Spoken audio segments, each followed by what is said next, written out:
தென்காசி மாவட்டம் சங்கரன்கோவில் அருகே இருசக்கர வாகனமும் மினி லாரியும் நேருக்கு நேர் மோதிய விபத்தில் 2 சிறுவர்கள் உயிரிழந்தனர். ஆயாள்பட்டி பேருந்து நிறுத்தம் அருகே நிகழ்ந்த விபத்தில் இருசக்கர வாகனத்தில் பயணம் செய்த வீரபாண்டி, செல்வராஜ் ஆகிய இருவரும் சம்பவ இடத்திலேயே உயிரிழந்தனர். அவர்களுடன் சென்ற ஸ்ரீராம் என்பவர் பலத்த காயங்களுடன் நெல்லை அரசு மருத்துவமனைக்கு கொண்டு செல்லப்பட்டார். இந்த விபத்து குறித்து போலீசார் விசாரணை நடத்தி வருகின்றனர். கிருஷ்ணகிரி மாவட்டம் ஊத்தங்கரையில் 86 லட்சம் ரூபாய் கோயில் நிதியை கையாடல் செய்ததாக இந்து சமய அறநிலையத்துறை ஆய்வாளர் மீது வழக்கு பதிவு செய்யப்பட்டுள்ளது. ஊத்தங்கரை வட்ட ஆய்வாளராக இருந்த பால்வண்ணன் என்பவர் தனது கட்டுப்பாட்டில் இருந்த 43 கோயில்களின் நிதியை கையாடல் செய்ததாக அறநிலையத்துறை உதவி ஆணையர் ஜோதிலட்சுமி புகார் கொடுத்தார். அதன் அடிப்படையில் ஊத்தங்கரை போலீசார் வழக்கு பதிவு செய்து விசாரணை மேற்கொண்டுள்ளனர். நாகையில் நடைபெற்ற பள்ளி வாகன ஆய்வின் போது கண்காணிப்பு கேமரா மற்றும் அவசரகால கதவு இயங்காத 9 வாகனங்கள் தகுதி நீக்கம் செய்யப்பட்டன. அப்போது குழந்தைகள் பள்ளிக்கு பாதுகாப்பாக சென்று வருவதை உறுதி செய்து கொள்ள வேண்டும் என மாவட்ட வருவாய் அலுவலர் அறிவுறுத்தினார். இந்த ஆய்வின் போது வட்டார போக்குவரத்து அலுவலர் பழனிசாமி உள்ளிட்டோர் உடன் இருந்தனர். நீலகிரி மாவட்டம் கூடலூர் மற்றும் பந்தலூர் பகுதிகளில் இயக்கப்படும் தனியார் பள்ளி பேருந்துகளை கூடலூரில் வட்ட போக்குவரத்து அதிகாரிகள் ஆய்வு செய்தனர். இந்த பேருந்துகள் மலைப்பகுதியில் இயக்கப்படுவதால் ஒவ்வொரு பேருந்தின் செயல்பாடு குறித்தும் ஆய்வு மேற்கொண்டனர். முதல் கட்டமாக 80 பேருந்துகள் ஆய்வுக்குட்படுத்தப்பட்ட நிலையில் 10 பேருந்துகளில் சிறிய குறைபாடுகள் களைவதற்கு அவகாசம் கொடுக்கப்பட்டது. ஒரு பேருந்து முற்றிலும் தரம் இல்லாததால் அந்த பேருந்தின் தரச் சான்றிதழ் முற்றிலுமாக ரத்து செய்யப்பட்டது. குமரி மாவட்ட மலையோர பகுதிகளில் தொடர்ந்து பெய்து வரும் மழை காரணமாக வறண்டு காணப்பட்ட நீர் ஓடைகளில் தண்ணீர் வர துவங்கியது. இதனால் தாமிரபரணி ஆற்றில் தண்ணீர் வரத்து அதிகரித்து பெருக்கெடுத்து ஓடுகிறது. அத்தண்ணீர் குழித்துறை தடுப்பணை வழியாக நிரம்பி மறுகால் பாய்வதால் வெட்டுமணி பகுதிக்கு சப்பாத்து பாலம் வழியாக பொதுமக்கள் செல்ல பொதுப்பணித்துறையினர் தடை விதித்துள்ளனர். ஆனாலும் சிலர் ஆபத்தை உணராமல் தடுப்பணை வழியாக செல்கின்றனர். ஓசூரில் பழமை வாய்ந்த கோட்டை மாரியம்மன் கோயில் திருவிழா வெகு விமர்சையாக நடைபெற்றது. மாரியம்மனுக்கு விரதம் இருந்த பக்தர்கள் உடலில் அலகு குத்தியும் வாகனங்களில் அந்தரத்தில் தொங்கியபடியும் இழுத்தும் நேர்த்திக் கடன்களை செலுத்தினர். இந்த விழாவில் ஆவலப்பள்ளி, மூக்கடனப்பள்ளி, ஜூஜுவாடி, மத்திகிரி, தின்னூர் உள்ளிட்ட பல பகுதிகளில் இருந்து ஆயிரக்கணக்கான பக்தர்கள் கலந்து கொண்டனர். கள்ளக்குறிச்சி அருகே புது பல்லகச்சேரி கிராமத்தில் உள்ள ஸ்ரீ மின்னல் காளியம்மன் கோயிலில் பால்குடம் எடுக்கும் நிகழ்வு நடைபெற்றது. மழை வேண்டியும் கத்திரி வெயிலில் மக்களுக்கு பாதிப்பு ஏற்படக்கூடாது என வேண்டியும் சிறப்பு பூஜை நடைபெற்றது. பெண்கள் பால்குடம் ஏந்தி ஊர்வலமாக சென்று அம்மனுக்கு பாலாபிஷேகம் செய்தனர். இந்த நிகழ்ச்சியில் ஏராளமான பக்தர்கள் கலந்து கொண்டு சுவாமி தரிசனம் செய்தனர்.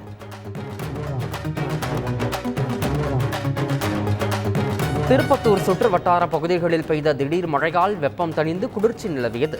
திருப்பத்தூர் மாவட்டத்தில் கடந்த சில வாரங்களாக வெயில் 108 டிகிரி வரை கொளுத்திய நிலையில் மாலை நேரத்தில் திடீர் மழை பெய்தது. இதனால் வெப்பம் தணிந்து குளிர்ச்சியான சூழல் நிலவியதால் பொதுமக்களும் விவசாயிகளும் மகிழ்ச்சி அடைந்தனர்.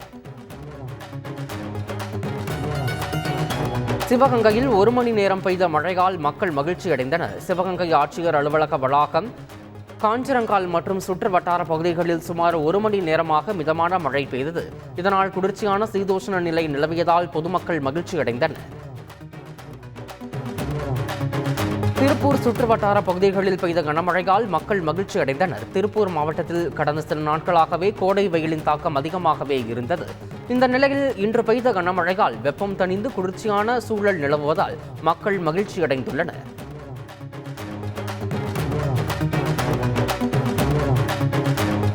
போலூர் சுற்று வட்டார பகுதிகளில் பெய்த கோடை மழையால் விவசாயிகளும் பொதுமக்களும் மகிழ்ச்சி அடைந்துள்ளனர். திருவண்ணாமலை மாவட்டம் போலூர் மற்றும் அதன் சுற்று வட்டார பகுதிகளில் கடந்த சில மாதங்களாக கோடை வெயில் வாட்டி வதைத்த நிலையில் திடீரென 1 மணி நேரம் பலத்த மழை பெய்தது. இதனால் வெப்பம் தணிந்து குளிர்ச்சியான சூழல் நிலவியதால் பொதுமக்களும் விவசாயிகளும் மகிழ்ச்சி அடைந்தனர். அந்தியூர் அருகே கிராம பகுதியில் உலாவரும் ஒற்றை யானையால் கிராம மக்கள் அச்சமடைந்துள்ளனர். ஈரோடு மாவட்டம் அந்தியூர் வனச்சரகத்திற்கு அருகே காட்டுப்பகுதியை விட்டு வெளியேறிய ஒற்றை யானை அப்பகுதியில் உள்ள கரும்பு தோட்டத்தில் புகுந்து பயிர்களை சேதப்படுத்தியதுடன் அருகில் உள்ள ஏரியில் நீண்ட நேரமாக முகாமிட்டது. இதனால் அந்த யானையை வனப்பகுதிக்குள் விரட்ட வேண்டுமென மக்கள் கோரிக்கை வைத்துள்ளனர்.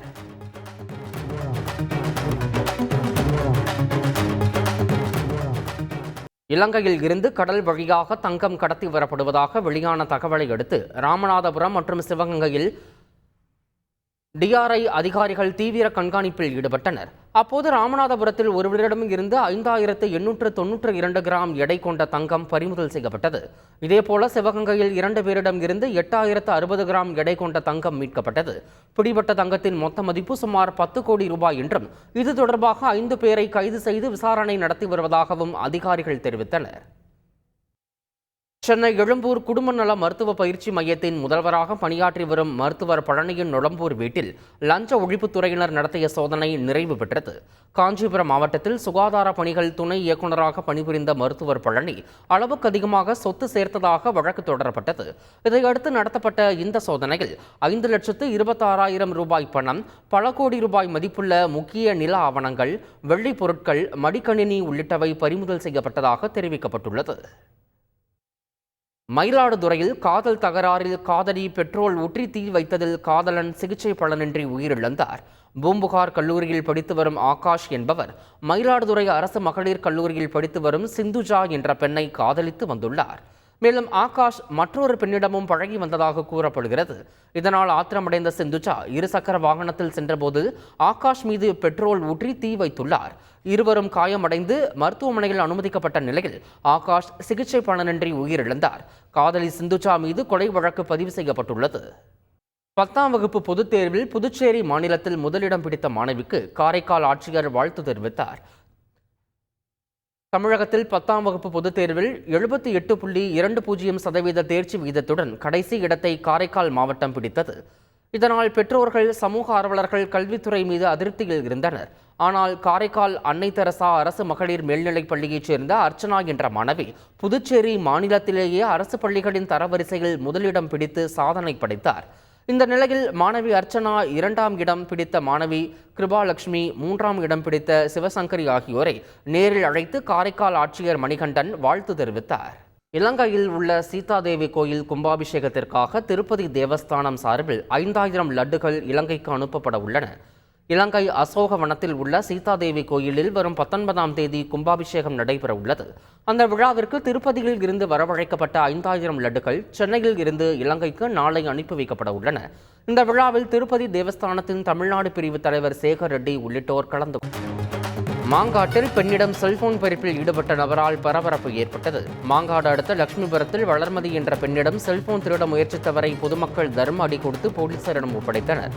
விசாரணையில் போக்குவரத்து காவலர் ஒருவரிடம் இருந்தே அவர் செல்போனை பறித்து வந்தது தெரிய வந்தது. இதைத் தொடர்ந்து பிடிபட்ட நபரிடம் இருந்த இருசக்கர வாகனத்தை பறிமுதல் செய்து விசாரணை மேற்கொண்டு வருகின்றனர். தப்பியோடிய மேலும் ஒருவரை போலீசார் தேடி வருகின்றனர்.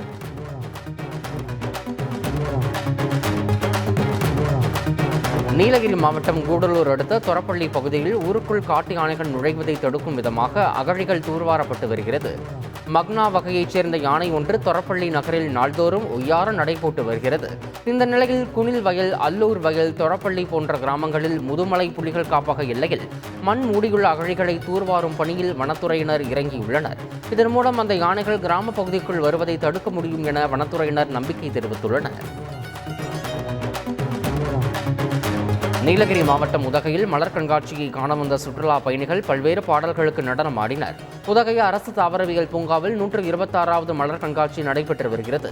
இதனை காண ஏராளமான சுற்றுலா பயணிகள் வருகை புரிந்து வருகின்றனர். இந்த நிலையில் சுற்றுலா பயணிகளை உற்சாகப்படுத்தும் நோக்கில் இசை கச்சேரிக்கு ஏற்பாடு செய்யப்பட்டது. அப்போது குழந்தைகள், ஆண்கள், பெண்கள் என அனைவரும் பாடலுக்கு ஏற்றவாறு நடனம் ஆடி மகிழ்ந்தனர். கொடைக்கானல் பிரையன் பூங்காவில் பூத்து குலுங்கும் பச்சை நிற ரோஜா மலர்களை சுற்றுலா பயணிகள் ஆர்வமுடன் கண்டு ரசித்து வருகின்றனர். அங்கு வரும் வெள்ளிக்கிழமையன்று மலர் கண்காட்சி நடைபெற உள்ளது. இதையொட்டி பிரையன் பூங்காவில் தற்போது பச்சை நிறத்தில் ரோஜா மலர்கள் பூத்து குலுங்குகின்றன. இந்த ரோஜா மலர்களின் இதழில் பச்சை நிறத்தில் இலைகள் போன்று அமைந்துள்ளதால் பூங்காவிற்கு வரும் சுற்றுலா பயணிகள் அதனை கண்டு ரசித்து வருகின்றனர்.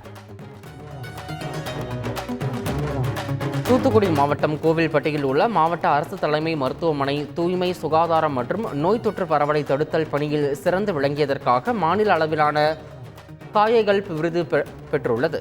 இதேபோல தென்காசி மாவட்ட அரசு தலைமை மருத்துவமனையும் இணைந்து முதல் பரிசான காயகல்ப் விருதுடன் 50 லட்சம் ரூபாய் பரிசையும் தட்டிச் சென்றன. திருவண்ணாமலை மாவட்டம் போலூர் அருகே ஸ்ரீ திரௌபதி அம்மன் கோயிலில் அக்னி வசந்த விழா முன்னிட்டு அர்ஜுனன் தபசு மரம் ஏறும் நிகழ்ச்சி நடைபெற்றது. மதுரை பெருமட்டூர் கிராமத்தில் நடைபெற்ற விழாவில் குழந்தைகளை தபசு மரத்தில் தொட்டில் கட்டி ஆட்டி நேர்த்திக்கடன் செலுத்தினர். சிறப்புமிகு அர்ஜுனன் தபசு மரம் ஏறும் திருவிழாவை காண ஏராளமான பக்தர்கள் கடந்து கொண்டு ஸ்ரீ திரௌபதி அம்மனை தரிசித்தனர். தஞ்சாவூர் மாவட்டம் திருக்காட்டுப்பள்ளியில் உள்ள பூண்டி மாதா பேராலயத்தின் வருடாந்திர திருவிழா விமர்சையாக நடைபெற்றது. இதில் வண்ண விளக்குகளாலும் மல்லிகை பூவாலும் அலங்கரிக்கப்பட்ட தேர் பவனியும் நடைபெற்றது. தேரில் எழுந்தருளிய மாதாவை மரியே வாழ்க என்ற கோஷத்துடன் ஏராளமானோர் வழிபட்டனர்.